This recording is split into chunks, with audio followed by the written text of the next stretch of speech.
दंडवत प्रणाम सभी को। हरे कृष्णा अरुणा माता जी दंडवत प्रणाम, सुमिता माता जी दंडवत प्रणाम, दंडवत प्रणाम, हरे कृष्णा अशोक दंडवत प्रणाम, दंडवत प्रणाम सभी भक्तों के चरणों में। हरे कृष्णा वृषाली माता जी हरे कृष्णा, सुमिता माता जी, अरुणा माता जी हरे कृष्णा, दंडवत प्रणाम।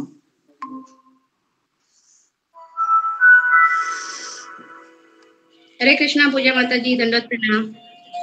हरे कृष्णा दंडवत प्रणाम पूजा माता जी, दंडवत प्रणाम माता जी, हरे पूजा माता जी हरे कृष्णा, आशा माता जी हरे कृष्णा, दंडवत प्रणाम। सभी भक्तों के चरणों में दंडवत प्रणाम। हरे कृष्णा। हरे कृष्णा प्रभु जी दंडवत प्रणाम, सभी माता जी को दंडवत प्रणाम। हरे कृष्ण प्रभु जी के चरणों में दंडवत प्रणाम।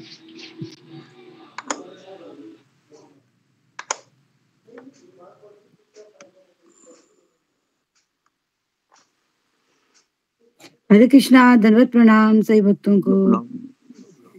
पूजा माता जी हरे कृष्णा। माता जी दंडवत प्रणाम।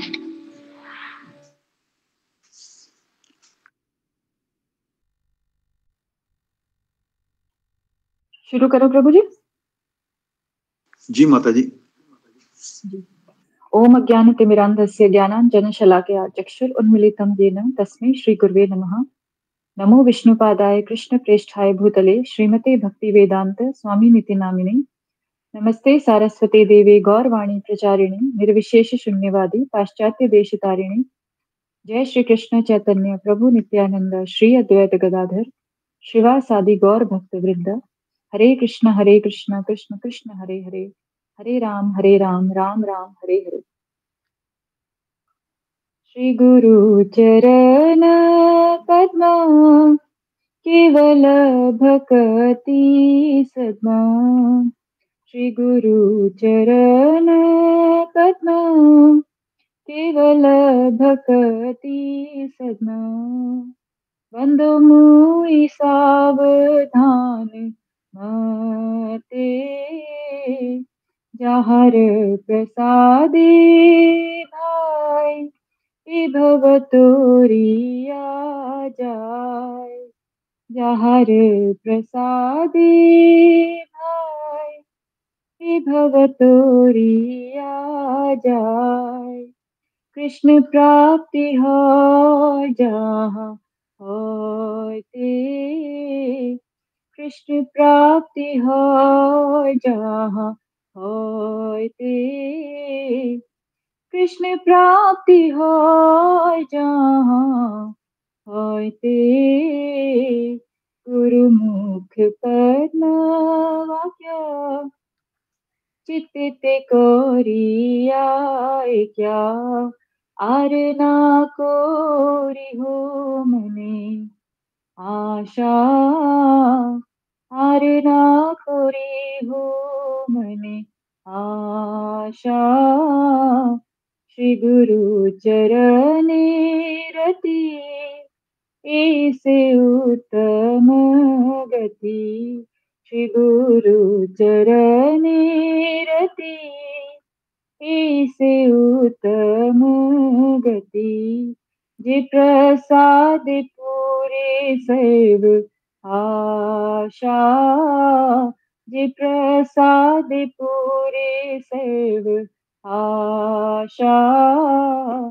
जे प्रसाद पूरे सर्व आशा। चक्षुदान दिलु जे जन्मे जन्मे प्रभु से। दिव्य ज्ञान हृदय प्रकाशितो, दिव्य ज्ञान हृदय प्रकाशितो। प्रेम भक्ति जहाँ होते अविद्या विनाश जाते। वेदे गाय जहार चरितो, वेदे गाय जहार चरितो। श्री गुरु करुणा सिंधु अधम जनार बंधु। लोकनाथ लोकेर जीवन, लोकनाथ लोकेर जीवन। हा हा प्रभु करो दया देहो मोरे पद छाया। हा हा प्रभु करो दया देहो मोरे पद छाया। हे बीजश घुषुक त्रिभुवन, हे बीजश घुषुक त्रिभुवन, श्रीला प्रभुपाद पतित पावन, जय गुरुदेव लोइलो शरण, प्रभुपदाय प्रभुपदाय प्रभुपदाय, जय प्रभुपदाय, जय जय प्रभुपाद प्रभुपाद प्रभुपाद, जय जय प्रभुपाद, जय जय गुरुदेव गुरुदेव गुरुदेव, जय जय गुरुदेव, निताय गौर हरि बोल हरि बोल हरि बोल, निताय गौर हरि बोल, निताय गौर हरि बोल हरि बोल हरि बोल, निताय गौर हरि बोल। हरे कृष्णा, दंडवत प्रणाम सभी भक्तों को। हरि बोल। बहुत सुंदर माता जी, बहुत सुंदर, बहुत सुंदर गाया माता जी। हरे कृष्ण, सभी भक्तों को चरणों में मेरे दंडवत प्रणाम। हरे कृष्ण प्रभु जी प्रणाम, सभी भक्त जी को प्रणाम। दंडवत सभी हरे कृष्णा, सही भक्तों हरे को कृष्ण दंडवत सभी प्रभु जी माता जी को दंडवत प्रणाम। माता जी हरे कृष्ण, बहुत सुंदर माता जी, हरे कृष्ण। बहुत सुंदर सारे माता भक्तों जी। के चरणों में दंडवत प्रणाम, हरे कृष्ण। हरे कृष्ण अशोक प्रभु जी दंडवत प्रणाम। दोनों प्रणाम प्रभु जी, दंडवत प्रणाम।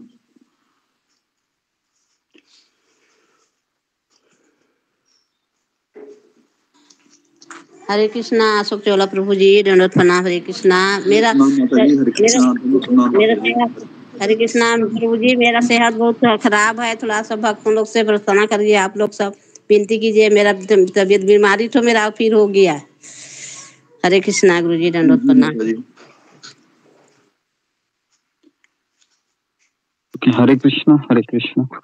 दोनों प्रणाम कृष्ण गुरु जी दंडवत प्रणाम। हरे कृष्णा गुरु जी दंडवत प्रणाम, हरे कृष्ण। हरे कृष्ण गुरु जी, दंडवत प्रणाम, सभी कृष्ण भक्तों को गुरु जी दंडवत प्रणाम। हरे दंडवत कृष्णा प्रणाम। गुरु जी दंडवत प्रणाम, सभी भक्तों को दंडवत प्रणाम। हरे कृष्ण, दंडवत प्रणाम, सभी भक्तों को चरणों में हरे कृष्णा गुरु जी दंडवत प्रणाम। हरे कृष्ण। ओके, हरे कृष्ण गुरु जी दंडवत प्रणाम। दंडवत प्रणाम सबको। ओके, इसका टर्न था बताने का, बताइए। रंजना माता जी के गुरु जी, रंजना माता जी, हरे कृष्णा।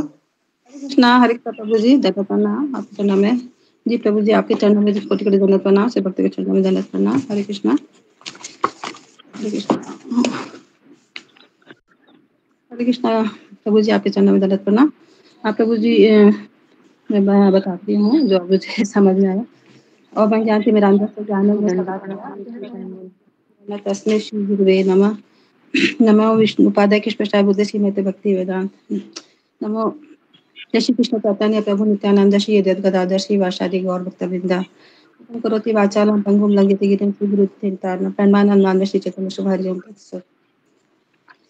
तो कल प्रभु जी ने हम लोग को, कल सफल एकादशी थी, तो प्रभु जी ने बहुत ही सुंदर भजन गाया था, श्री नरोत्तम दास ठाकुर द्वारा अभिरचित था, गौरांग बलि के हव्य पुलक शरीरा। तो वो बहुत मन को छू लेने वाला भजन था, जिसमें बड़े बड़े आचार्य अपने मनोभाव को पूरे एकदम खूबसूरत ढंग से प्रस्तुत करते हैं कि वो कितने ज्यादा प्रतीक है, वो अपने आप को बहुत अज्ञ समझते हैं, मूर्ख समझते हैं। तो भगवान से बार बार ये प्रार्थना करते हैं कि कब मेरा शरीर रोमांचित होगा, कब हरि के उच्चारण से मेरे नेत्रों में प्रेमाश्रु बहेंगे, मेरी भौतिक इच्छाएं, समस्त भोग की इच्छाएं कब तुच्छ हो जाएगी, जब मैं इसको त्याग कर मेरा मन निर्मल होगा और मैं वृंदावन धाम का वास्तविक दर्शन कर पाऊंगा, कब मैं सद गोस्वामी के चरण दर्शन करने के लिए व्याकुल होगा, श्री श्री राधा कृष्ण के दिव्य प्रेम व्यापार को समझने में समर्थ हो सकूंगा। तो नरोत्तम दास ठाकुर ऐसे जैसे महान शुद्ध भक्त आचार्य यही प्रार्थना करते हैं कि मेरी आशा सदा यही बनी रहे कि मैं सभी के चरण कमलों में और महान आचार्यों के अनुभव को बहुत गहराई से समझ सकूं। तो हमें यहाँ पे ये समझना है कि मतलब बड़े बड़े जो भी आचार्य होते हैं, महान शुद्ध भक्त होते हैं, तो वो अपने आप को कितना ज्यादा पतित समझते हैं, अपने आप को तुच्छ समझते हैं, और वो इस तरह से मतलब उनकी प्रार्थनाएं होती है कि वो मतलब हमको उससे बहुत कुछ, हमें उसको गहराई से समझना चाहिए। और फिर गुरुदेव आगे सफला एकादशी के महात्म्य के बारे में बताते हैं और बहुत सुंदर उसकी स्टोरी है। तो गुरुदेव जैसे यहाँ पे क्वेश्चन पूछते हैं कि एकादशी का व्रत क्यों करना चाहिए, तो गुरुदेव से बोलते हैं भक्त लोग जवाब देते हैं कि गुरु तथा भगवान की प्रसन्नता के लिए और भगवान के नजदीक आने के लिए और भगवान की प्रेम का अधिक आदान प्रदान के लिए, कृष्ण की कृपा के लिए और भक्ति में आगे प्रगति हमारे होते रहे, बढ़ते रहे। तो इसके लिए हमें एकादशी का व्रत करना चाहिए और हमें यही मांगना चाहिए कि भौतिक जो भी मेरी इच्छाएं हैं, जो भी होती मेरी आसक्ति है, वो दूर हो जाए। जन्म जन्मांतर तक मैं आपकी भक्तों का संग करता रहूं, आपके गुरु का संग करता रहूं, सत्संग मुझे मिलता रहे और मेरा जो भी जन्म हो तो मेरी भक्ति आप अपनी भक्ति मुझे प्रदान कीजिए। तो वैष्णव भक्त यही 2 चीज मांगते हैं। तो एकादशी के दिन हमें ज्यादा से ज्यादा माला जपना चाहिए। प्रभु जी हमें बताते हैं कि हमें ज्यादा से ज्यादा भजन करना चाहिए, सत्संग करना चाहिए, सेवा करना चाहिए, मंदिर जाना चाहिए और भजन कीर्तन करना चाहिए, मंदिर जाना चाहिए। तो और फिर गुरुदेव अभी बहुत सुंदर टॉपिक मतलब ले रहे हैं भागवत गीता भागवतम का जो महात्म्य है उसके बारे में बहुत ही सुंदर वो चर्चा कर रहे हैं कि और हमें बहुत अच्छे तरीके से रसपान करा रहे हैं, हमें जो महती आनंद प्रदान कर रहा है और हमारे हमें बहुत भाव विभोर कर रहा है। तो गुरुदेव यहाँ पे प्रश्न पूछते हैं कि भक्ति देवी को क्या तकलीफ थी, क्योंकि तो यहाँ पर माता जी कुछ आंसर देती है कि उन्हें ये तकलीफ थी कि उनके बच्चे बूढ़े हो गए थे। तो नारद मुनि जैसे आके उनसे पूछती है कि मतलब इसका क्या सॉल्यूशन है, मतलब कि हमारे बच्चे ऐसे बूढ़े हो गए हैं। तो नारद जी बोलते हैं कि तुम तो वृंदावन आई हो, तो यहाँ के वृंदावन में कहा के भक्ति देवी वो हो जाती है, जवान हो जाती है, लेकिन अभी उनके बच्चे दोनों ज्ञान वैराग्य कलयुग में जो है, जैसे सतयुग में, त्रेता युग में, द्वापर युग में तो सभी मतलब शास्त्रों का वेदों का पालन करते हैं, तो उस समय ज्ञान वैराग्य भी रहता है लोगों में। लेकिन अभी कलयुग में तो ये चीज नहीं है, मतलब लोग मतलब ज्ञान मतलब लेना नहीं चाहते हैं। तो यहाँ पे गुरुदेव क्वेश्चन जी पूछते हैं कि यहाँ के भौतिक संसार के लोग ज्ञान क्यों नहीं लेना चाहते हैं। तो यही उत्तर होता है कि मतलब सब अपने आप को बहुत ज्ञानी समझते हैं, बहुत अपने आप को सब ये सोचते हैं कि बस मुझे कुछ नहीं समझना है, मेरे को सब पता है, मैं बहुत ज्ञानवान हूँ। तो यहाँ के मतलब ये कलयुग के लोगों की यही है। तो जब ज्ञान ही नहीं आएगा तो फिर उनके मन में वैराग्य की भावना कैसी होगी, और वैराग्य हो जाएगा तो फिर इतने इतने जो मॉल हैं, जितने इतने ये हैं, सब जो कॉस्मेटिक चीज बनाते हैं, इतने जो बिग बाजार है सब, तो फिर वो तो नहीं चल पाएगा। तो अभी इस युग में तो मतलब ज्ञान वैराग्य होना मतलब लोग मतलब चाहते ही नहीं है लेना। तो गुरुदेव आगे यही भी बताते हैं कि मतलब तीन चीज क्या चीज जो है जो शाश्वत है, तो भगवान की भक्ति और भगवान के भक्त, ये 3 चीजें ही मतलब हमेशा से मतलब वो शाश्वत रहने वाली है और वही हमारे साथ जाने वाली है। तो ये हमें हमेशा वो हमेशा से था, हमेशा से रहेगा, शाश्वत और हमेशा से वो रहेगा। तो नारद मुनि बार बार भक्ति देवी को उपदेश दे रहे हैं और भक्ति देवी को भी पता था कि नारद मुनि के शिष्य जो है प्रहलाद महाराज हैं और ध्रुव महाराज हैं, वाल्मीकि मुनि हैं, मृगराज है, ये सब नारद मुनि के शिष्य थे। तो एक भक्त को सारा ज्ञान होता है और भगवत गीता या भागवतम, लेकिन जब परिस्थितियां ऐसी आती है, परेशानी आती है, तो हम उसको भूल जाते हैं कि इसमें क्या सॉल्यूशन है ना, और परेशानी उसके हमारे ऊपर हावी हो जाती है, तो वो सोच नहीं पाता है कि इसका सॉल्यूशन क्या पता है, वो भूल जाता है। तो जैसे गुरुदेव बताते हैं कि जब डॉक्टर बीमार पड़ता है तो उसको ठीक करने के लिए उसे दूसरे डॉक्टर के पास जाना पड़ता है। तो वो भूल जाता है कि वो डॉक्टर है, लेकिन वो खुद अपना इलाज नहीं कर पाता है। इसलिए हर एक भक्त को जीवन में कम से कम एक भक्त होना जरूर चाहिए, जो उसको समझ सके और उसकी जो भी अवस्था है तो उसको बाहर निकालने का प्रयास करे। तो भक्ति देवी से फिर नारद मुनि बार बार कह रहे हैं कि आप भूल गई हो कि आप साक्षात कृष्ण के ने आपको उपदेश दिया था कि तुम्हें भक्तों का पोषण करना है, भक्तों का पोषण करना है। तुमने भगवान को ही आज्ञा स्वीकार की थी, इससे ही तुम पर भगवान ने कलयुग में भक्ति की एकमात्र हमें मोक्ष प्रदान करती है। तो तुम्हारी सेवा करने के लिए मुक्ति को दासी बनाकर भगवान ने दे दिया है।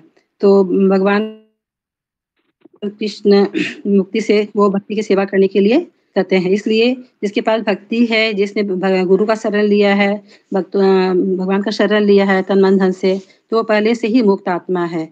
समय की देरी है, वो मुक्त हो जाएगा।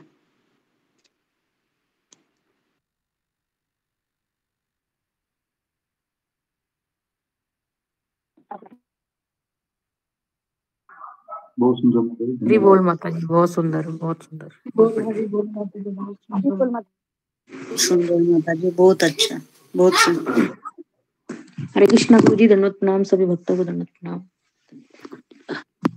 हरे कृष्णा गुरु जी, दंडवत प्रणाम। सभी भक्तों के चरणों में दंडवत प्रणाम।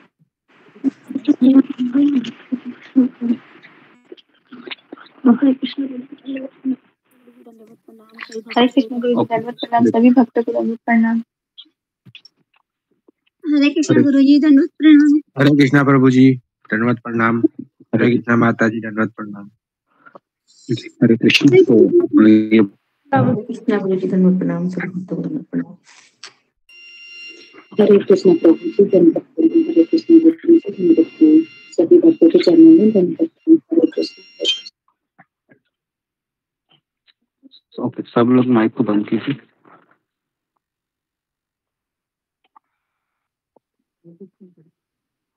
ओम ज्ञानतिमिरन्धस्य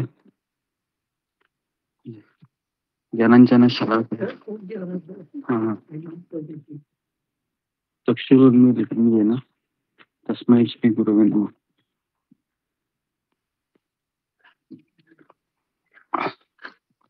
नमो विष्णुपदाय कृष्णप्रेष्ठाय भूतले श्रीमते भक्तिवेदांत स्वामिनिति नामिने।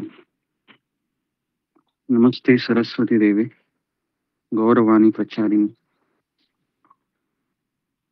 निर्विशेष शून्यवादी पाश्चात्य देशतारिणी।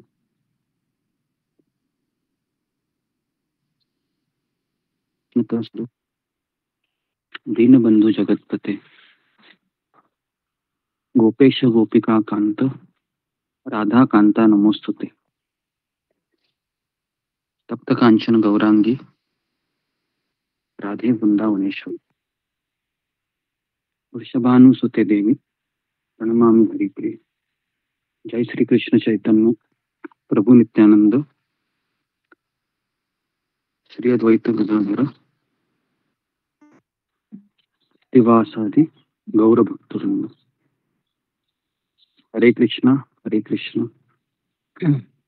कृष्णा कृष्णा हरे हरे, हरे राम राम राम हरे हरे।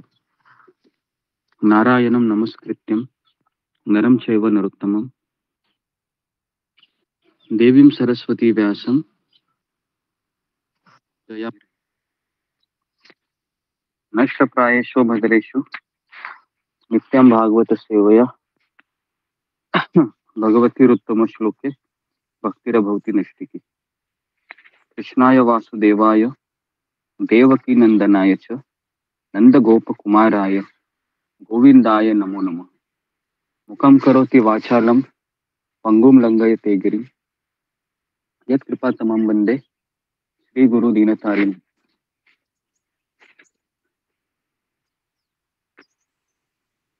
हरे कृष्ण। सबका स्वागत है सत्र में। तो सबने द्वादशी का व्रत छोड़ा है, इसे आशा करता हूँ मैं। जी जी जी प्रभु जी। जी गुरु जी। जी गुरु जी। छोड़ा है, ओके। तो सब लोग अगर नहीं छोड़ा है तो अभी जाइए, थोड़ा सा अन्न खाकर आ जाइए। ओके, आगे बढ़ते।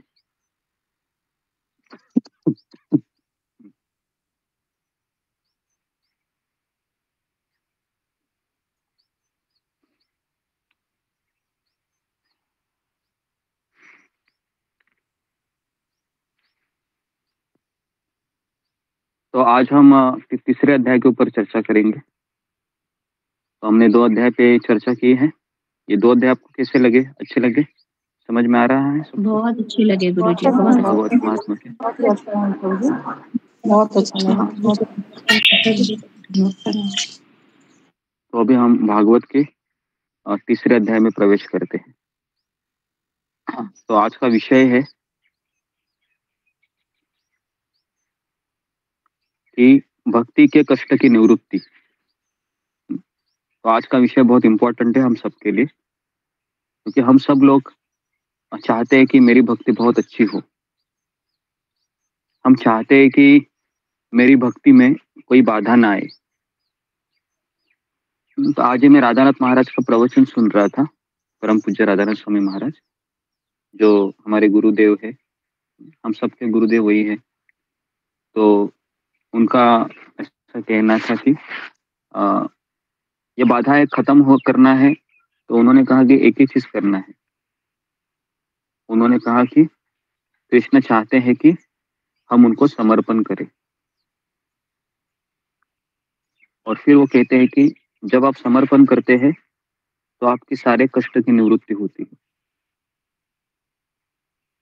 और कृष्ण समर्पण इसलिए चाहते हैं ताकि हमारा उसमें भला है, हमारी खुशियां उसी में है।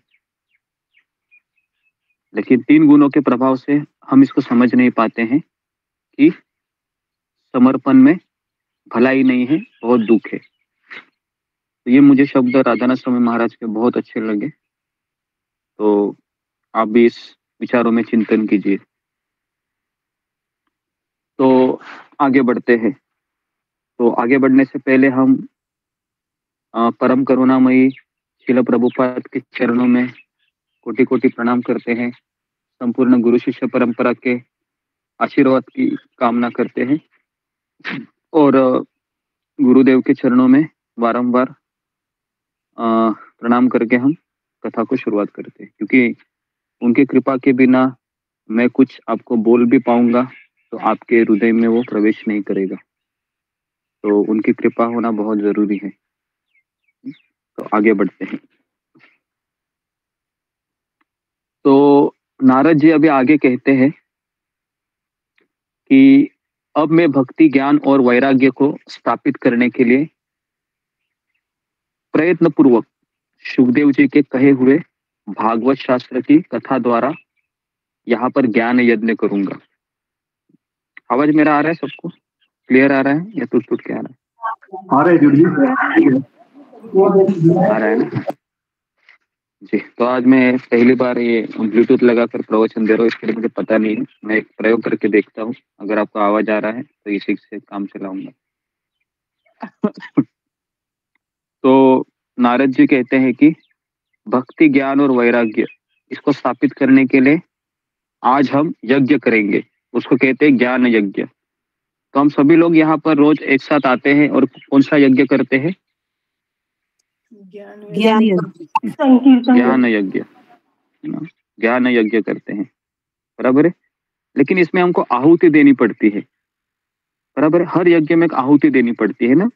जब हम यज्ञ में जब हम आहुति देते हैं अग्नि की, या हम अलग अलग चीजों की, है ना, जो उसमें रहता है, जब हम अग्नि को प्रज्वलित करते हैं, तो ज्ञान यज्ञ में किसकी आहुति देनी पड़ती है जी? कौन बताएगा मुझे? फिंगर को रेस कीजिए। ज्ञान यज्ञ में किसकी आहुति देनी पड़ती है जी? सुजाता जी। मन और बुद्धि की ज्ञान, मन और बुद्धि की आहुति देनी पड़ती है। ओके, नेक्स्ट अशोक चावला प्रभु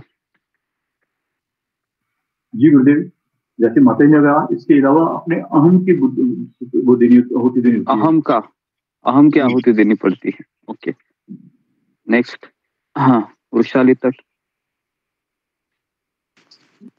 हरे कृष्ण गुरुजी, धन्यवाद प्रणाम। गुरुजी, हमारे आसक्ति की और हमारे अनर्थों की आहुति देनी पड़ती है। आसक्ति और अनर्थों की आहुति देनी पड़ती है। ओके, ये भी इसका उत्तर नहीं है ना, क्योंकि ये बहुत कठिन है एक समय में जाना। तो मैं उत्तर ढूंढ रहा हूँ जी। रूबी कुमारी जी। हरे कृष्णा गुरुजी, धन्यवाद प्रणाम। गुरुजी, अब स्थिरता की आहुति देना, स्थिर रहना पड़ता है उस समय। हाँ जी जी, तो ये इसका उत्तर है। हमारा ध्यान होना चाहिए ज्ञान यज्ञ में, ये इसकी आहुति है। समझ में आया? ध्यान होना चाहिए ना, है ना, भगवत का ध्यान देना चाहिए, है ना। तो यही आहुति बहुत आसान है ना, ये आहुति देना। भगवान कुछ मांग नहीं रहे आपसे फिलहाल, केवल आपका अटेंशन मांग रहे हैं, क्योंकि सब कुछ देना आसान है, अटेंशन देना आसान है अटेंशन देना ही कठिन है, और वही भगवान हम सबसे मांग रहे हैं। ओके, आगे बढ़ते हैं। यह यज्ञ मुझे कहाँ करना चाहिए, आप इसके लिए कोई स्थान बता दीजिए। किसको ये प्रश्न पूछ रहे हैं? नारद मुनि, बताइए कि आप ही मुझे बताइए। चतुष कुमार से, चतुष कुमार, हाँ, चतुष कुमार से पूछ रहे हैं, चतुष कुमार से, है ना। आप थोड़ा सा कनेक्शन में आ जाइए, क्योंकि डायलॉग चल रहा है। पहला डायलॉग चल रहा था सूत गोस्वामी और नैमिषारण्य के ऋषियों में, फिर डायलॉग चला है भक्ति देवी और नारद मुनि में। अब ये तीसरा डायलॉग चल रहा है नारद मुनि और चतुष कुमार के बीच। ठीक है, क्लियर है? ओके, आगे बढ़ते हैं। तो आप मुझे स्थान बता दीजिए। तो स्थान की क्यों महत्ता है ज्ञान यज्ञ के लिए? तो इसमें भी एक कारण है। तो अगर स्थान हमारा सही है जहां पर हम यज्ञ करना चाहते हैं, तो उसका भी प्रभाव होता है। धर्म क्षेत्र कुरुक्षेत्र समवेता युयुत्सव, है ना। तो कौरव और पांडवों ने धर्म क्षेत्र का चुनाव क्यों किया था लड़ने के लिए? कारण था ना, स्थान का भी विशेष महत्व होता है। धर्म क्षेत्र था वो, अगर वहां पर कोई मरेगा तो उसको स्वर्ग प्राप्ति होगी। तो मंदिर में हमारा जपा अच्छा होता है या घर में जपा अच्छा होता है? मंदिर में होता है ना। क्यों? मंदिर में, क्यों? स्थान वो विशेष है। हाँ, पवित्र स्थान होना चाहिए ना। अभी हम लोग रोज ज्ञान यज्ञ करने के लिए कहाँ बैठते हैं? जहाँ हमारा सोफा है, कुर्सी है ना। सब लोग कहाँ बैठे हैं घर में? सोफा, कुर्सी, या जहाँ पर सोते हैं कभी कभी उस पर भी बैठ जाते हैं ना। तो एक स्थान हमारा खास होना चाहिए, है ना। हम जब प्रवचन सुनने के लिए बैठते हैं वो साफ सुथरा होना चाहिए, है ना, क्योंकि वो स्थान का भी विशेष महत्व होता है। तो ये एक चीज हमको यहाँ पर समझ में आ रही है। नेक्स्ट, आप लोग वेद में पारगामी है, इसलिए मुझे इस शुक्र शास्त्र की महिमा सुनाइए। शुक्र शास्त्र की मतलब सुखदेव गोस्वामी की ये कथा की। और ये भी बताइए कि भागवत की कथा कितने दिनों में सुनानी चाहिए और इसके सुनने की विधि क्या है। 2 प्रश्न पूछते हैं, भागवत की कथा कितने दिनों में सुनानी चाहिए और उसके सुनने की विधि क्या है। तो सनक आदि बोले, नारद जी आप बड़े विनम्र है और आप बुद्धिमान भी है। देखिए, तो नारद मुनि साधारण व्यक्ति नहीं है। पहली बात तो नारद मुनि ये ऐसे ऐसे शिष्यों के गुरु है। वो शिष्य महाभागवत है। प्रहलाद महाराज, ध्रुव महाराज, वाल्मीकि, मृगारी, है ना। तो सुनिए, हम आपको ये सब बातें बताते हैं। तो सुनिए, हरिद्वार के पास आनंद नाम का एक घाट है। तो जो लोग हरिद्वार में रहते हैं, ऋषिकेश में रहते हैं, या देहरादून में रहते हैं, या उत्तराखंड में रहते हैं, तो उनके लिए मैं ये यहाँ पर थोड़ा सा उनको पता होगा कि हरिद्वार के पास आनंद नाम का एक घाट है। वहां अनेक ऋषि रहते हैं तथा देवता और सिद्ध लोग भी उनका सेवन करते रहते हैं। और वृक्ष और लताओं के कारण वह घनघोर जंगल है, लेकिन वहां बड़ी कोमल नबी बालू बिछी हुई है।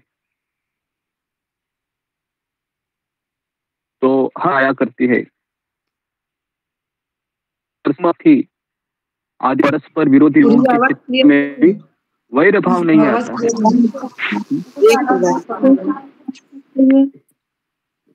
ओके जी, ओके, आवाज क्लियर नहीं रही है। हरे कृष्णा, हरे कृष्ण, कृष्ण कृष्ण हरे हरे, हरे राम हरे राम। मुझे बताइए आवाज कब क्लियर है?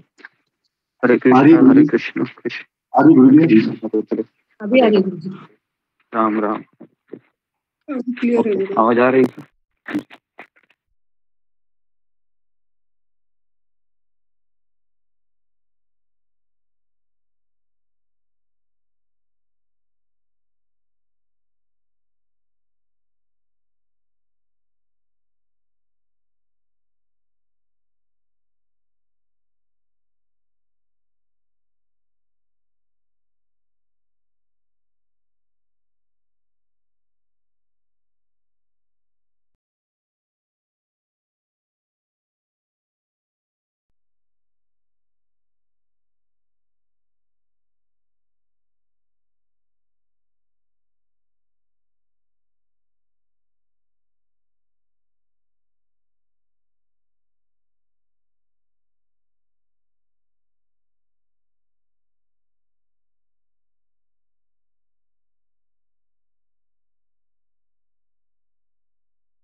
तो इस तरीके से जिस समय वे तट पर पहुंचे, भूलोक, देवलोक और ब्रह्मलोक सभी जगह पर ये हल्ला हो गया कि नारद मुनि अभी कथा सुनाने वाले हैं। सब जगह पर न्यूज फैल गई है ना, ब्रेकिंग न्यूज हो गई है उस समय की। तो जो भागवत के रसिक विषय तीनों लोकों में, वे सभी अपना काम धंधा छोड़कर, घर के सारे काम छोड़कर, आश्रम के सारे काम छोड़कर और दौड़कर कहाँ आ गए? हरिद्वार, जो आनंद घाट है, वहां पर सारे पहुंच गए। तो हम सभी लोग अभी वहां पर चले जाते हैं। क्या लगता है आपको, है ना? जी कम से कम आधा एक घंटे के लिए, है ना? हाँ, तो हम कैसे जाएंगे वहां पर? हम वहां पर इस कथा में ध्यान देकर जा सकते हैं, है ना, ध्यान पूर्वक सुनकर, है ना। तो ओके, तो अभी सब लोग दौड़ दौड़ कर जाने लगे वहां पर, तो हम भी दौड़ दौड़ कर चले जाते हैं, है ना। तो भृगु मुनि, गौतम ऋषि, देवल, परशुराम, विश्वामित्र, मार्कंडेय, दत्तात्रेय, सभी प्रधान प्रधान मुनिगण अपने अपने पुत्र, अपने अपने शिष्य, अपने अपनी पत्नियों के साथ वहां पर चले गए। देखिए कैसा वर्णन है यहाँ पर। मतलब पति अपने पत्नी को लेकर चला गया वहां पर, गुरु अपने शिष्यों को साथ लेकर चला गया, और पिता अपने पुत्र को लेकर चला गया। मतलब वहां पर किसी को भी एंट्री थी, एंट्री फ्री थी वहां पर, फ्री एंट्री, कोई टिकट नहीं, कुछ नहीं, बस एक ही टिकट था। क्या था वो? कि मुझे सुनना है, भगवान के बारे में सुनना है मुझे, यही एक टिकट था, टिकट का प्राइस था। वो लालसा होनी चाहिए बस। तो इस तरीके से सभी लोग वहां पर पहुंच गए, और उसके साथ गंगा आदि नदियां, पुष्कर आदि सरोवर, कुरुक्षेत्र आदि समस्त क्षेत्र, सारी दशो दिशाएं, दंडक आदि वन, हिमालय पर्वत, गंधर्व, दानव, सभी कथा सुनने के लिए वहां पर पहुंच गए। देखिए, है ना। तो हमें पता होना चाहिए कि इस संसार का सबसे बड़ा कार्य कौन सा है? कथा सुनना। कथा सुनना, और कोई कार्य नहीं है इस संसार में। अगर आपको लगता है कि सबसे इम्पोर्टेंट कार्य ये है, तो भूल जाइए, वो इम्पोर्टेंट कार्य नहीं है। इम्पोर्टेंट कार्य है कथा सुनना, भगवान के बारे में सुनते रहना, और सुनते रहते हुए उसमें तल्लीन हो जाना कि कोई सुख दुख हमें स्पर्श ना करे। इसी के लिए हमको मनुष्य जन्म मिला है ना। लेकिन हमारा दुर्भाग्य है कि हम अलग अलग चीजों में हमारा समय बहुत ज्यादा जाता है कि नहीं जाता है। तो कोई बात नहीं, उस कार्य को भी आप भगवान की एक योजना के अनुसार ले लीजिए। तो इस तरीके से सभी लोग पहुंच गए। गंगा, जमुना, सरस्वती, गोदावरी, कावेरी, सारी समस्त क्षेत्र, कुरुक्षेत्र, है ना, और जो जो क्षेत्र है सब वहां पर पहुंच गए। तो आप बोलोगे कुरुक्षेत्र ये तो जगह है, ये कैसे पहुंच गई? तो माफ कीजिए, कुरुक्षेत्र जगह नहीं है, ये एक व्यक्ति है। समझ में आ रहा है? कुरुक्षेत्र है, सारी दिशाएं है, ये एक व्यक्ति है, एक पर्सनैलिटी है। ओके, हिमालय आदि पर्वत, है ना, ये सब लोग वहां पर आ गए, है ना। तो जो लोग अपने गौरव के कारण नहीं आए, महर्षि भृगु उन्हें भी समझा बुझा कर ले आए, भृगु ऋषि। तब कथा सुनाने के लिए दीक्षित होकर कृष्ण परायण सनकादि नारद जी के दिए हुए श्रेष्ठ आसन पर विराजमान हुए, है ना जी। तो यहाँ पर लिखा हुआ है कि सनक आदि नारद जी के दिए हुए आसन पर विराजमान हुए, मतलब सनक आदि ऋषि बैठ गए, चतुष्कुमार। उस समय सभी श्रोताओं ने उनकी वंदना की। श्रोताओं में वैष्णव थे, सन्यासी थे, ब्रह्मचारी थे, गृहस्थ थे, लेडीज थे, जेंट्स थे, सभी लोग थे वहां पर। है ना। तो क्या लेडीज कथा सुन सकती है या नहीं सुन सकती है? तो यहाँ पर है कि सुन सकती है। प्रिया भी यहाँ पर आई थी सुनने के लिए, है ना जी, सुनने के लिए आई थी। आपको पता है सबसे ज्यादा सुनना ना जेंट्स से भी ज्यादा लेडीज को अच्छा लगता है। क्या लगता है आपको? ज्यादा लेडीज को ज्यादा सुनना अच्छा लगता है ना। दवाइयाँ हैं लेकिन अगर कथा ना हो सत्येंद्र जी तो फिर वो क्या, अगर वो कथा नहीं है तो फिर वह कोई दूसरी चीजें सुना करती है, बराबर है। अगर कथा नहीं रहेगा भगवान का तो दूसरी चीजें सुनने में बहुत वह उत्सुक हो जाती है। लेकिन प्रॉब्लम लेडीज का यही है कि उसको पता नहीं होता है कि क्या सुनना चाहिए और क्या नहीं सुनना चाहिए, बराबर है ना। कुछ भी काम हो दोनों कान खड़े हो जाते हैं, चाहे वह किसी की निंदा ही क्यों ना हो। तो यहाँ पर केवल वो मार खाती रहती है। तो इसलिए सुनने के लिए स्त्रियां है ज्यादा आतुर होती है, उत्सुक होती है। और इसके लिए जब ऐसी स्त्री है भगवान के भजन में तो वह पुरुष से भी ज्यादा कार्य करती है ना। वह पुरुष से भी ज्यादा आगे जाती है भक्ति में। कुंती महारानी है, द्रौपदी है ना, ऐसे बहुत सारे उदाहरण हैं। वृंदावन की गोपियां है। तो इस तरीके से कथा सुनाने के लिए फिर बैठ गए। तो एक और ऋषिगण, एक और देवतागण, एक और उपनिषद, वेद, तीर्थ, दूसरी ओर सारी स्त्रियां बैठ गई। और उस समय सब और जय जयकार, नमस्कार और शंखों का नाद होने लगा। और इस तरीके से फूलों की वर्षा होने लगी। कोई कोई देवता विमानों पर चढ़कर कल्प वृक्ष के पुष्पों की वर्षा करने लगे। किसके ऊपर? नारद जी के ऊपर। नारद जी और अन्य लोगों पर। हाँ, अन्य लोग भी वहां पर आए थे ना। अभी आपको क्या लगता है कि है ना जो श्रोतागण बैठे हैं क्या वो साधारण है? भागवत का कथा सुनने के लिए आए हैं, वो भी तो साधारण नहीं है। नहीं गुरुजी, सब है ना। तो ऐसा मत समझिए कि भागवत बोलने वाला ही साधारण नहीं होता है, जो सुनने वाले होते हैं वो उससे भी प्रगत होते हैं। क्योंकि जो सुनाने वाला होता है ना उसको तो वो तो बोलता ही रहता है ना। लेकिन जो सुनने वाला होता है ना उसकी ज्यादा प्रगति होती है, ऐसा देखा गया है।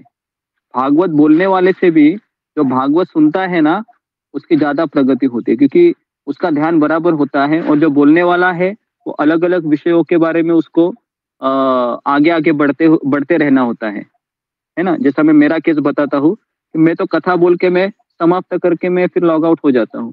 लेकिन आप लोग क्या करते हैं, हर शब्द को ग्रहण करके उस पर चिंतन करने लगते हो, बराबर है। तो इसलिए मुझसे भी ज्यादा फायदा आप लोगों को होता है इस सत्संग का। ओके। तो इस तरीके से सभी लोग बैठ गए और सूत गोस्वामी कहने लगे कि फिर पूजा समाप्त होने पर सभी लोग एकाग्र चित्त हो गए। सनक आदि ऋषि महात्मा नारद को भागवत का महात्म्य स्पष्ट करने के लिए वहां पर सुनाने लगे। सनक आदि ऋषियों ने कहा, अब हम आपको इस भागवत शास्त्र की महिमा सुनाते हैं। इसके श्रवण मात्र से ही मुक्ति आपके पीछे पीछे लगेगी। मुक्ति देवी स्वयं आपके पीछे दौड़ेगी। तो भागवत की कथा का सदा सर्वदा सेवन आस्वादन करना चाहिए। इसके श्रवण मात्र से श्री हरि आपके हृदय में विराजित हो जाते हैं। इस ग्रंथ में 18,000 श्लोक और 12 स्कंद है तथा सुखदेव और राजा परीक्षित का संवाद है। आप यह भागवत शास्त्र ध्यान देकर सुनिए। ऐसा कौन कह रहा है? सनक आदि ऋषि। हाँ, सनक आदि ऋषि कह रहे हैं, नारद मुनि को कह रहे हैं। यहाँ पर नारद मुनि है वह श्रोता है और सनक आदि ऋषि वक्ता है। ओके, क्लियर है जी। तो ओके, अभी सुनिए। अभी तो सनक आदि ऋषि ने क्या कहा है हमें कि आपको ध्यान देकर सुनना है भागवत शास्त्र। यह जीव अभी तक अज्ञानवश इस संसार चक्र में भटकता है।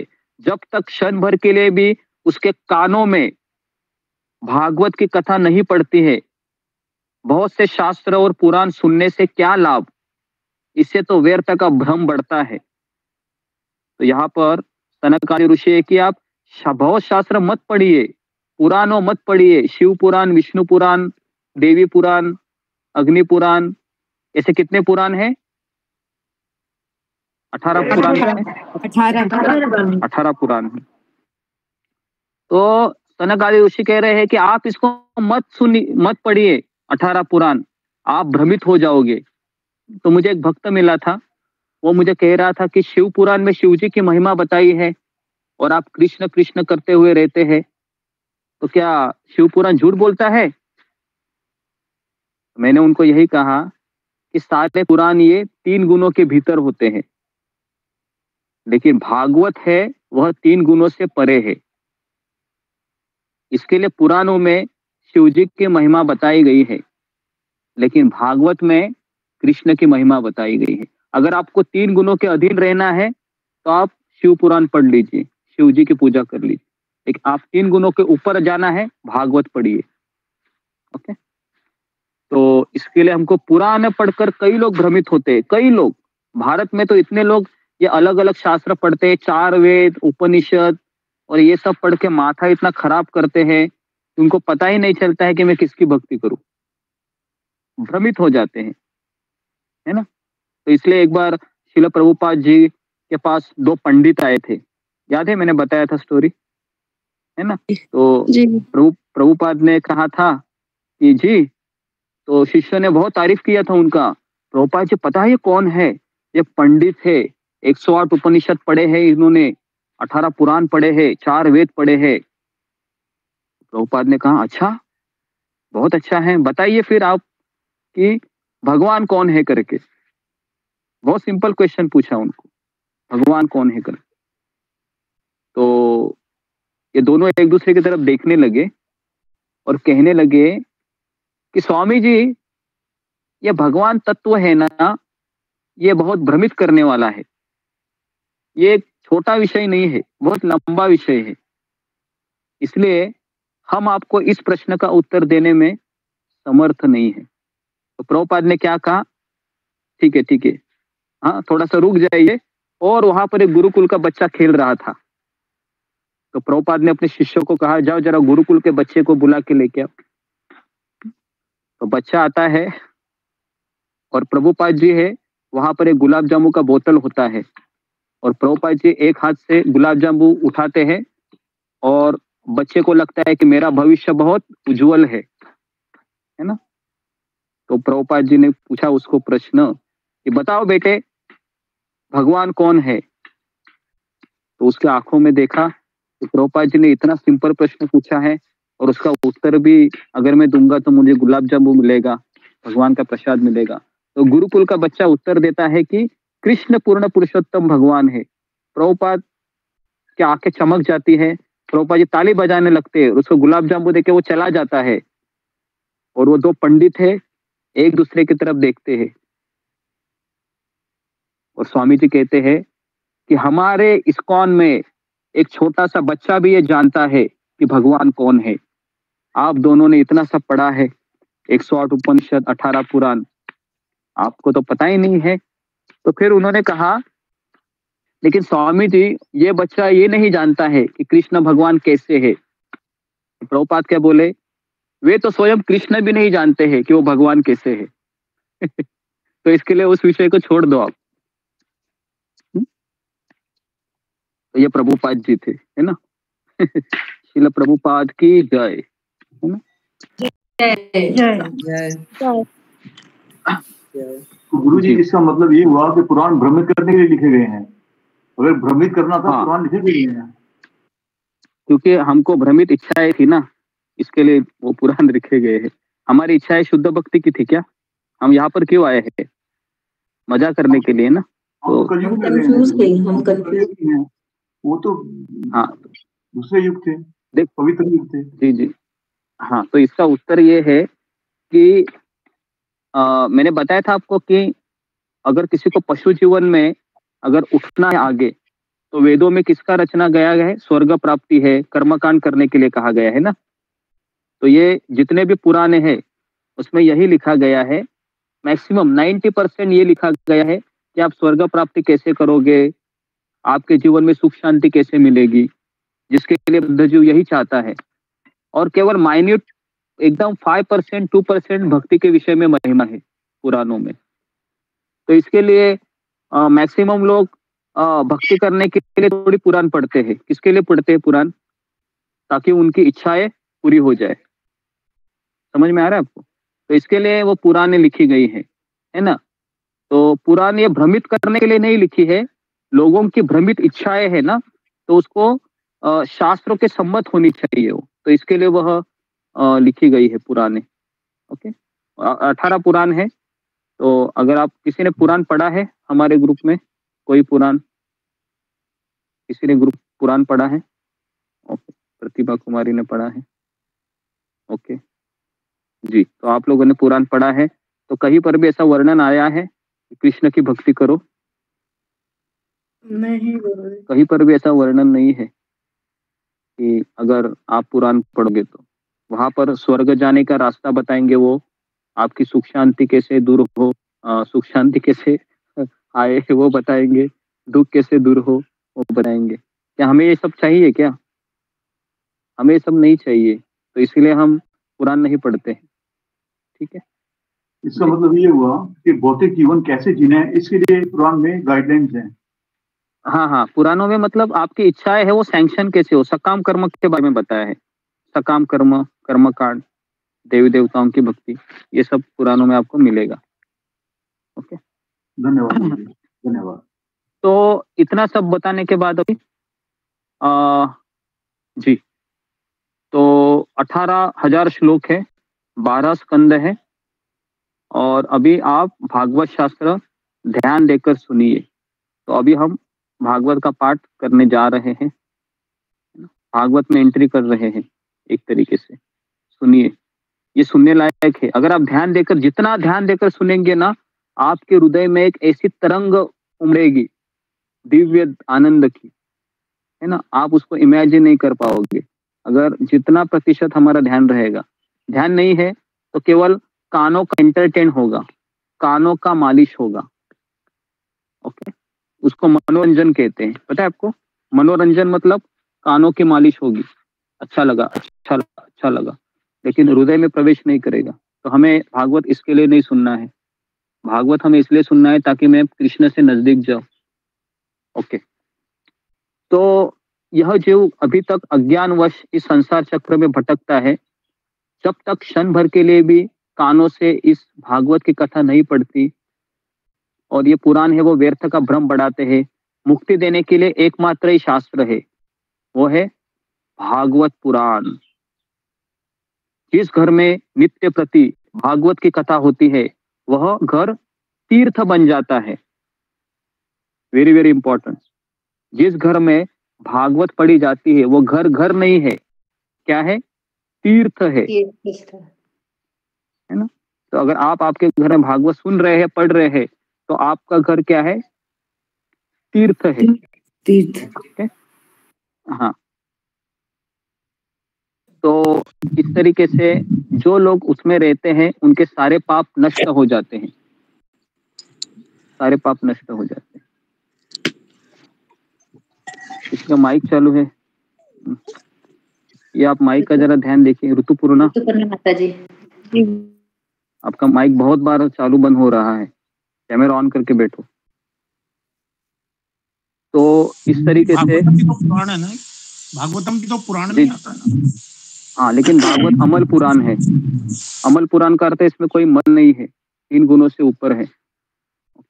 लेकिन ये पुराणों से भी ज्यादा सत्वगुणी शास्त्र, सत्वगुण नहीं, ये भगवान कृष्ण के पास आने के लिए भगवान ने जो रास्ता भेजा है, ये भागवत उसी का प्रतिनिधित्व करता है। और भागवत स्वयं भगवान श्री कृष्ण है, कृष्ण का अवतार है भागवत, है ना। तो इसके लिए भागवत पढ़ना ये कृष्ण के साथ रहने जैसा है। तो हजारों अश्वमेध और सैकड़ों वाजपेयी यज्ञ करके भी हम भागवत की कथा का, वह भागवत कथा का अंश भी नहीं हो सकता। जो लोग ये करेंगे, हजारों अश्वमेध यज्ञ से भी भागवत पढ़ना की कोई बराबरी नहीं है।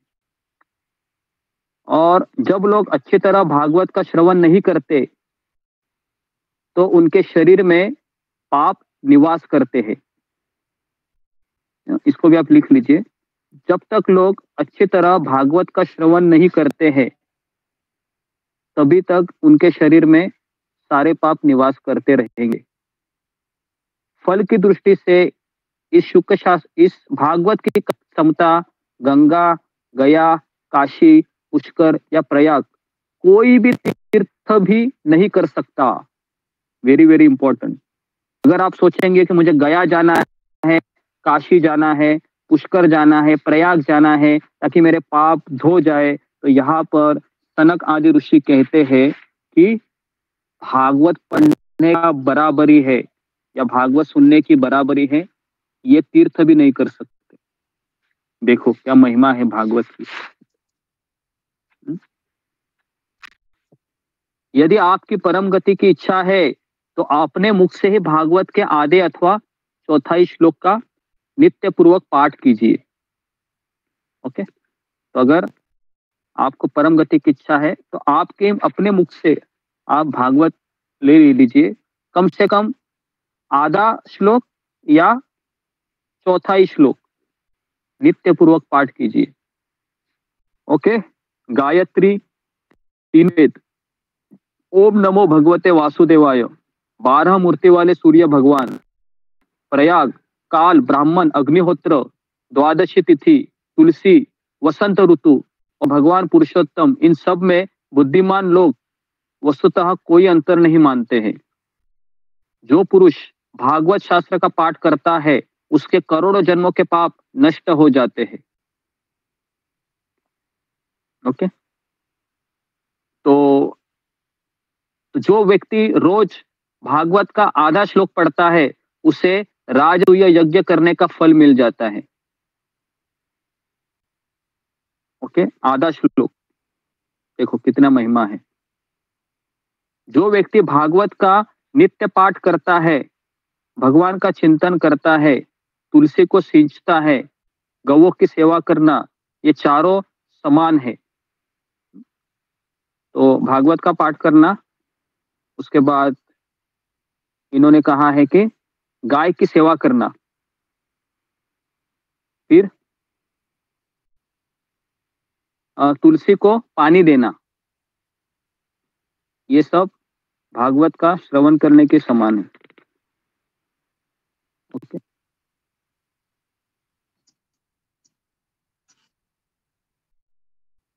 तो बहुत जरूरी है इन चीजों को समझना हमें कि कितना महत्व रखता है भागवत पढ़ना। तो इसलिए मेरा आप लोगों से निवेदन है कि कम से कम एक श्लोक, आधा श्लोक पढ़ते रहिए। 10 मिनट लगता है मैक्सिमम, 10 से 15 मिनट।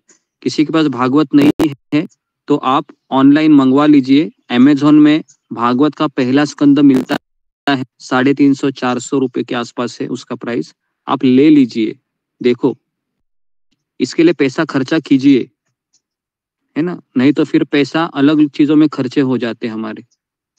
ठीक है, तो सब लोग कृपया करके भागवत का पहला स्कंद मंगा लीजिए, क्योंकि भागने के बाद हम पहला स्कंद लेने वाले हैं और उसके तात्पर्य भी पढ़ने वाले हैं।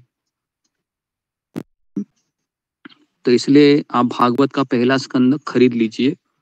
और जिनको खरीदना नहीं आता है, अशोक चावला प्रभु को कहिए, वो आपको मदद करेंगे कि कैसे मैं, है ना, भागवत खरीद सकता हूँ। हरे कृष्णा, लेकिन आप भागवत को खरीद लीजिए। मुझे कुछ पूछना था आपसे। क्या पूछना है बताइए। प्रभु जी, मैंने ना स्कंद 1 तो लिया है, क्या अन्य स्कंद भी लेने की आवश्यकता है? अभी हम स्कंद 1 की बात कर रहे हैं। जी। तो पहला स्कंद पहले अच्छे से कीजिए, उसके बाद फिर बाकी पे ध्यान दीजिए। तो पहला स्कंद हमारा कम से कम 1 साल चलेगा, कम से कम, क्योंकि उसके तात्पर्य ही इतने बड़े बड़े हैं कि हमारा बहुत एक पहला स्कंद भी अच्छा किया तो प्रभुपाद कहते हैं कि पहला स्कंद ये भगवान के चरण है। तो इसके लिए हम भगवान के चरणों को थोड़ा अच्छे से हम समझने की कोशिश करेंगे। और फिर हम स्कंद पढ़ के क्या लाभ, अगर मैं पहला स्कंद अच्छे से न पढ़कर भगवान की शरण जाने के विचार मेरे मन में आते हैं। तो हमें भगवान को शरण होने के लिए पढ़ना है। हमें पढ़ना नहीं है कि मैं इसको पढ़ के खत्म करूं या फिर मेरा इस मनुष्य जन्म में पढ़ना है पढ़ के हो जाए, उसके लिए नहीं पढ़ना है हमें। तो जो लोग अंतिम समय में भक्त का वाक्य सुन लेता है वह वैकुंठ धाम में प्रवेश करता है। Very very important. अगर कोई व्यक्ति आपके अगल बगल में पड़ोस में है जो शरीर छोड़ने की तैयारी में है, आप स्वयं वहां पर भाग लेके जाइए, उसके पास बैठिए। बाकी के लोग आपको क्रिटिसाइज, उसकी परवाह मत कीजिए, उस आदमी का भला कीजिए। उसके सामने बैठकर आप भागवत का पाठ कीजिए, एटलीस्ट अपने लिए कीजिए। और थोड़ा मुझे लगता है कि ऐसा में भी घर के भी लोग मान जाते हैं। क्या लगता है आपको, है ना? जब कोई मरा हुआ अभी मरने वाला है व्यक्ति और अगर आप भागवत अगर पढ़ने बैठेंगे तो कोई आपको रोकेगा? मुझे नहीं लगता कोई रोकेगा, है ना? तो ये कार्य आप जरूर कीजिए। देखिए, अगर कोई मरने वाला व्यक्ति है या बहुत बीमार है, उसको नोटिस दी गई है, आप वहां पर जाइए, उसके लिए कम से कम 1 श्लोक 2 श्लोक 15 मिनट उसके पास बैठिए और कहिए कि आप भागवत सुनिए। वो कहेगा मुझे नहीं सुनना है, कोई बात नहीं, आप पास बैठकर सुनाइए उसको। क्योंकि कभी कभी बच्चा बहुत जिद करता है, मैं दवाई नहीं लूंगा, तो माँ क्या करती है, गुस्सा के गले में, है ना? ऐसा ही होता है ना, बच्चा कभी कभी दवाई नहीं लेता है, तो कभी हमको ऐसे स्टेप लेने पड़ते हैं। क्या करे अभी, है ना? क्योंकि उसका भला करना है ना, हम ना उनके दुश्मन है। हम तो चाहते हैं कि वो वैकुंठ चला जाए, वो अपनी परम गति को नहीं जा है, हम तो जानते हैं। तो हमको 15 मिनट वहां पर बैठकर उन्होंने पाठ करना चाहिए, है ना? तो यहाँ पर वो वर्णन है कि वो मरते समय अगर भागवत का वाक्य सुनेगा अंतिम समय में, तो भगवान हरि प्रसन्न होकर वही काम उसको प्रदान करेंगे। जो पुरुष इसे सोने के सिंहासन पर रखकर विष्णु भक्त को दान करता है, उसको सायुज्य मुक्ति प्रदान होती है। बाप रे। तो यहाँ पर एक दूसरी महिमा बताई है ना, लेकिन ये बहुत खर्चीला हो सकता है। क्या लगता है आपको, है ना? वो 1 श्लोक पढ़ना थोड़ा अच्छा है, लेकिन ये सोने के सिंहासन पर रखकर विष्णु भक्तों को दान देना, लेकिन इसमें बताया कि उसको सायुज्य मुक्ति प्रदान है। सारूप्य, सामीप्य, सालोक्य और सामीप्य, सायुज्य। सायुज्य मुक्ति का अर्थ क्या है? ब्रह्म ज्योति में लीन हो जाना। हाँ, ब्रह्म ज्योति में विलीन होना, है ना? तो आप ये मत सोचिए कि ब्रह्म ज्योति में विलीन होने से मैं वापस इस मरते लोक में आऊंगा। प्रभुपाद ऐसा लिखते हैं, लेकिन आचार्य लिखते जो व्यक्ति ब्रह्म ज्योति में भी चला जाता है वो वापस नहीं आता है। गुरुजी? हाँ, ब्रह्म ज्योति से फिर वो भगवान के भक्त वहां पर भी कीर्तन करने के लिए आते हैं ब्रह्म ज्योति में। तो कीर्तन के आंदोलन से जुड़कर वो वैकुंठ लोक या गोलोक, वृंदावन, अयोध्या, द्वारिका कहाँ पर भी जा सकता है। तो ऐसा मत सोचिए कि ब्रह्म ज्योति ये बहुत बुरा प्रपोजल है। लेकिन प्रभुपाद जी का ऐसा कहना है कि एक भक्त सायुज्य मुक्ति को ठुकरा देता है। इतना ही नहीं, वो चारों मुक्ति है ना, सामीप्य, सालोक्य, सारूप्य, साष्ठी, वैकुंठ की चारों मुक्तियों को भी वो ठुकराता है। क्यों? क्योंकि उसको भगवान के साथ रहना है, भगवान की सेवा, भगवान के साथ रह के सेवा करना है गोलोक वृंदावन में। तो इसलिए वो मुक्तियों को भी ठुकरा देता है, नहीं चाहिए मुक्ति है। तो अगर हम इस अवस्था में अगर हमको कोई कहेगा कि मैं आपको मुक्ति दे रहा हूं, तो हम स्वीकार करेंगे, क्योंकि हम इतने परेशान हैं इस संसार में कि कोई हमको प्रपोजल देगा ना कि मैं तुमको वैकुंठ की मुक्ति दे रहा हूं, लेकिन गोलोक वृंदावन नहीं मिलेगा, चलेगा क्या? तो हम इतने अभी पीड़ा में है इस संसार के कि शायद हम ये सोचेंगे कोई बात नहीं, गोलोक वृंदावन बाद में देखेंगे, अभी जरा वैकुंठ लेके जाओ मुझे, है ना, एक कष्टों से मुझे मुक्ति चाहिए। बराबर है, शायद हम ये बोल भी दे। और वहां पर तो नारायण भगवान है, आप बोलोगे कृष्ण को बाद में देखेंगे, पहले नारायण की सेवा करते हैं, लक्ष्मी नारायण की, है ना। तो जी, तो क्या करें अभी, क्योंकि इतना आसान नहीं है गोलोक वृंदावन जाना, है ना। तो वैकुंठ की 4 मुक्तियां हैं, उसके पीछे पड़ जाते जब वो भागवत सुनता है। ओके, आगे और पढ़ेंगे। ओके, 10 में 11 हो गए। तो जी, तो बाद में बताया गया कि जिस दुष्ट ने अपनी सारी आयु में चित्त को एकाग्र करके भागवत का थोड़ा सा भी रस आस्वादन नहीं किया, उसने तो अपना सारा जन्म चांडाल और गधे के समान व्यर्थ ही गवा दिया। बाप रे, देखो क्या बताया गया है कि जिस दुष्ट ने अपने पूरे आयु में थोड़ा भी भागवत का रसास्वादन नहीं किया, उसका सारा जन्म चांडाल पता है कौन है? जो कुत्ते का मांस खाता है, तो चांडाल कहते हैं। और गधे के समान व्यर्थ ही गवा दिया। वह तो अपनी माता को प्रसव पीड़ा पहुंचाने के लिए ही उत्पन्न हुआ था, ऐसा बोलते हैं। कौन? मैं नहीं बोल रहा हूं, ये सनक आदि ऋषि बोल रहे हैं।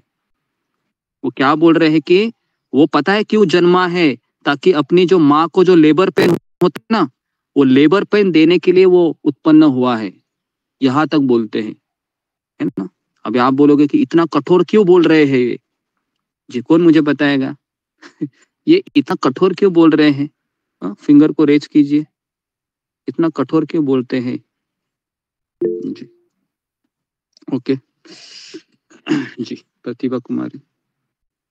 हरे कृष्ण गुरु जी, धन्यवाद प्रणाम से भक्तों के चरण में धन्यवाद गुरु जी। क्योंकि प्रसव पीड़ा ऐसी पीड़ा होती है, मतलब बहुत ज्यादा ही, मतलब मृत्यु के समान भी हो सकता है। मतलब एक जीवन देते देते, मतलब एक बच्चे को ये जन्म देते समय भी उसकी मृत्यु की भी उसको पता नहीं होता कि वो मतलब बहुत ये होता है, जिंदा रहेगी या नहीं रहेगी।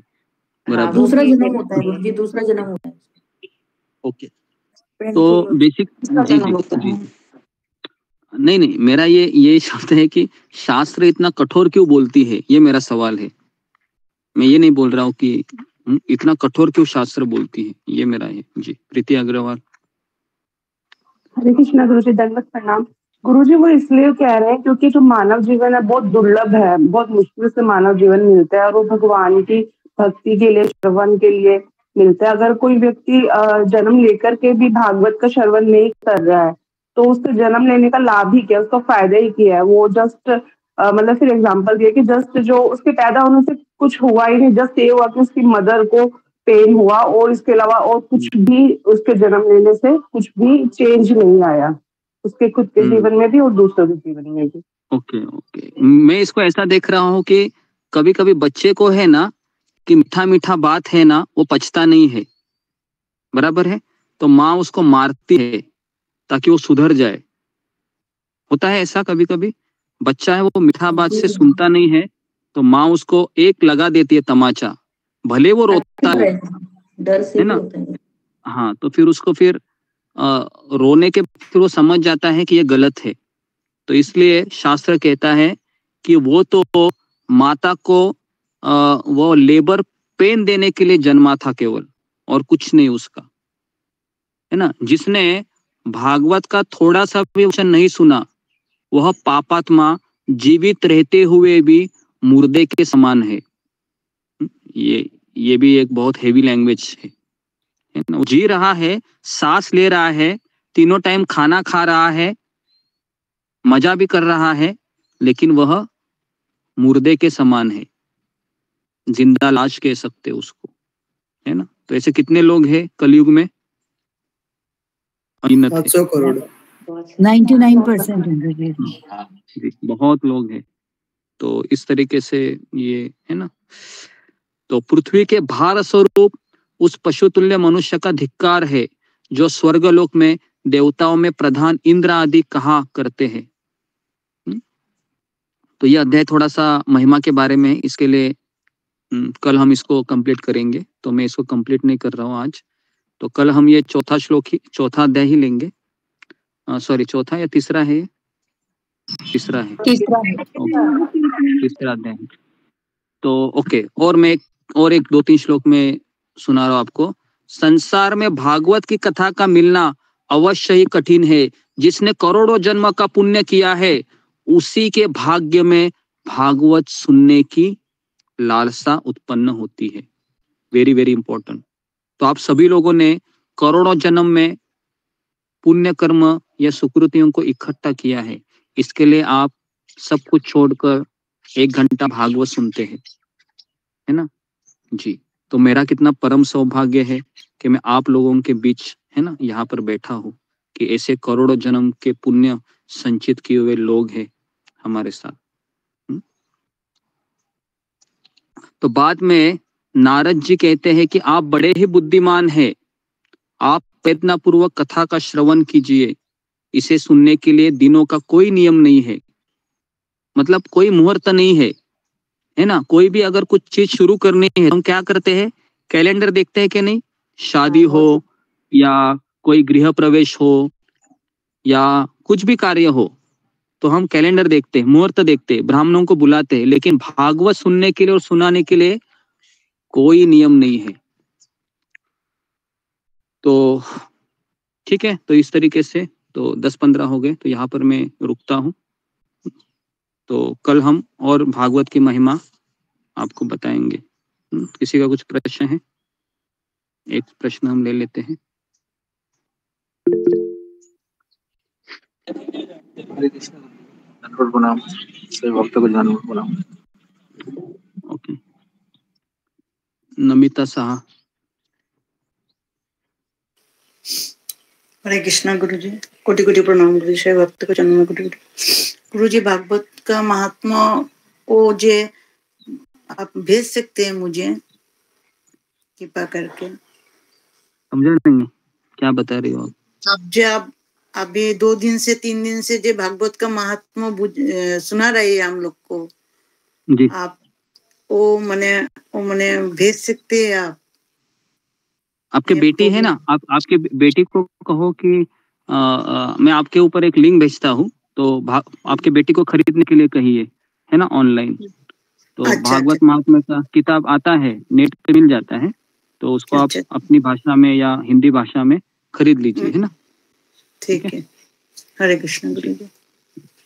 अशोक चावला प्रभु। जी गुरुदेव, गुरुदेव ये वाजपेयी यज्ञ कौन सा होता है?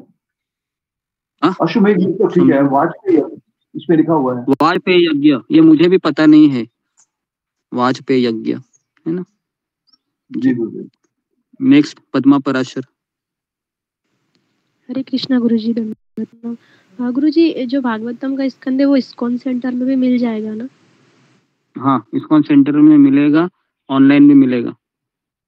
ओके जी। अनिल शर्मा प्रभु। हरे कृष्णा प्रभु जी, धन्यवाद प्रणाम। मैं तो आपको सिर्फ ये कहना चाहता हूँ कि आप जो भागवत सुना रहे हैं उसमें बहुत आपका आवाज कट रहा है। हेलो, ये आपका बहुत अच्छा आप सुना रहे हैं और बहुत आनंद आ रहा है। और मैं तो ये सोच रहा हूँ कि अगर ये पहले से होता तो और आनंद आता, और हमारे शायद कष्ट भी नहीं आते हम पर, जिस हिसाब से आप सुना रहे हैं। इसके लिए आपका बहुत बहुत धन्यवाद। हरे कृष्ण। Okay, next Sheela मुखाले।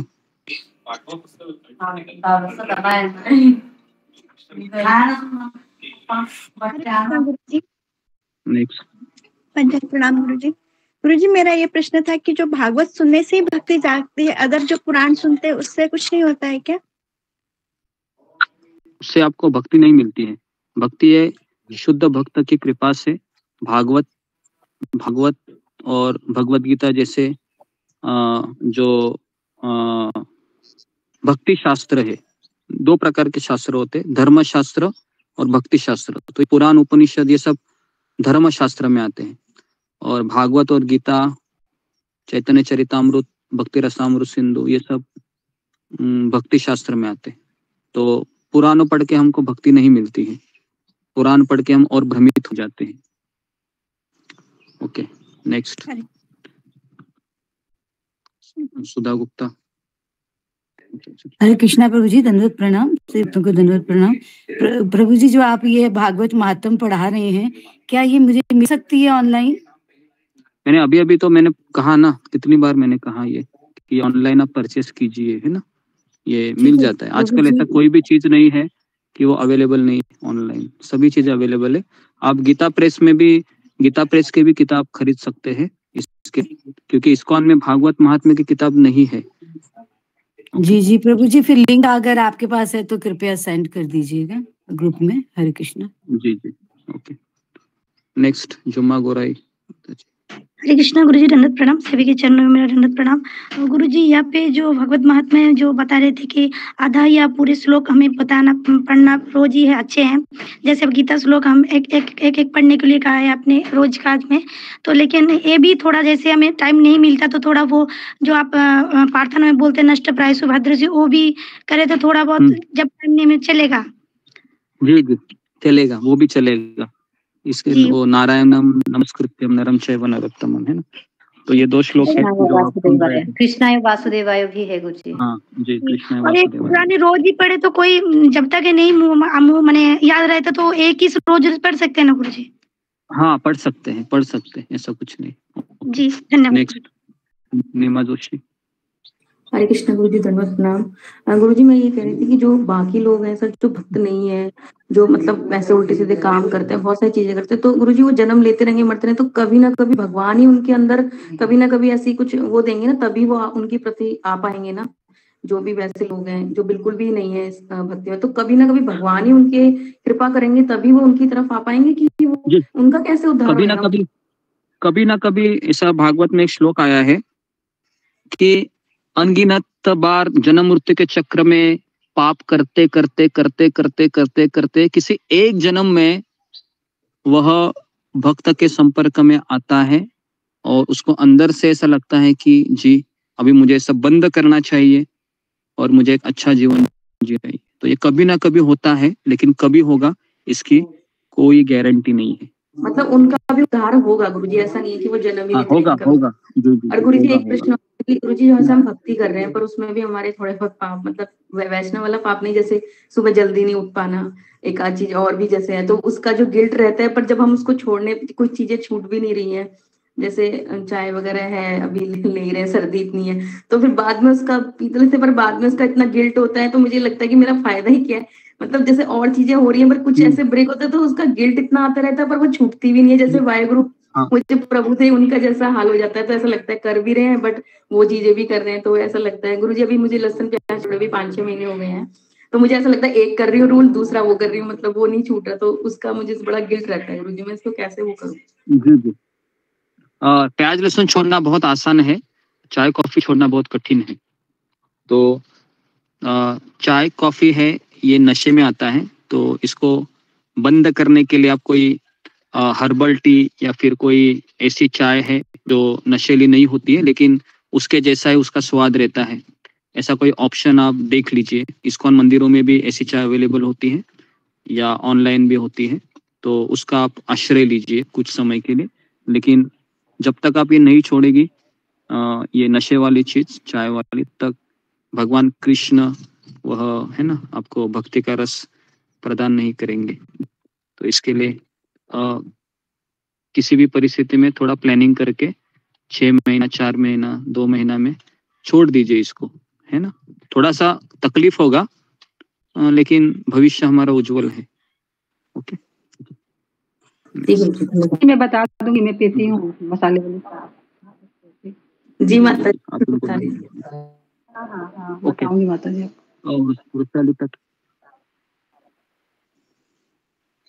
हरे कृष्ण गुरुजी, धन्यवाद प्रणाम। सभी भक्तों को धन्यवाद प्रणाम। गुरुजी, मैंने भागवत की महिमा बहुत सुनी है और अभी आपसे भी सुनी है 3 दिनों से, और गुरुजी मैंने हरि नाम की महिमा भी बहुत सुनी है, तो क्या हम इन दोनों की तुलना कर सकते हैं क्या? और भक्ति में आगे बढ़ने के लिए हमें हरि नाम ज्यादा मतलब प्रभुपाद जी तो कहते हैं कि ध्यान पूर्वक जप करने से ही हम भक्ति में आगे बढ़ सकते हैं, तो इसके विषय में मुझे ऐसा नहीं है। अगर मिनिमम 16 माला हमको करनी है, क्योंकि वो हमारे आचार्यों ने बताया है, प्रभुपाद ने कहा 16 माला तो जी जी जी हाँ मिनिमम 16 माला हमको किसी भी हालत करना है। और उसके बाद फिर आप अगर आपको भागवत पढ़ना या माला करने से भी अच्छा लगता है तो आप भागवत पढ़िए फिर, तो उससे कुछ फर्क नहीं पड़ता है, ठीक है। तो लेकिन भागवत पे भी कैसा पढ़ना चाहिए फिर आपको, एक उसके लिए समय निकाल के ध्यान पूर्वक, जैसा जप करना कैसा ध्यान पूर्वक है, वैसे भागवत पढ़ना भी ध्यान पूर्वक होना चाहिए, ठीक है। Okay, next Asha Devi. धन्यवाद गुरुजी। जी,